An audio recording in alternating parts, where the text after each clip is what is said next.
Welcome back to Appetite for the Outdoors, brought to you by Carolina Cooking. Once again, we're back out in front of the campfire, getting ready to do some really good cooking. Breakfast is considered the most important meal of the day, and what a better way to start off with than our recipe for Cowgirl breakfast. I came up with this recipe with my 3 little girls, and this is something that we do at the house, we do when we camp, we do it when we have friends coming over, we do it when we just want it for dinner sometimes. We got our 6-quart Carolina Cooker Dutch oven preheating over a medium-high heat. We're using the tripod stand that actually has an adjustable chain, so you can kind of regulate the heat a little bit better, which is really nice. I'm gonna start off with about a pound of fresh breakfast sausage. You're gonna brown the ground sausage. All right, so next we're gonna put in the black beans that's been pre-rinsed.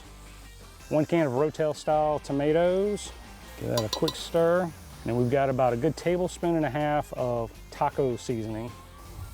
Some black pepper, 2 good pinches of salt.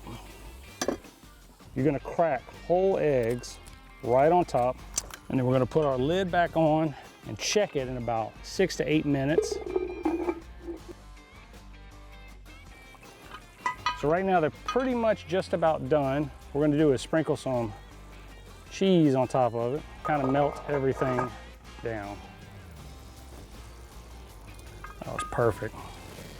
So everything's melted, everything's cooked. The eggs are cooked how I like them. We normally eat them in tortillas, either burrito or taco style.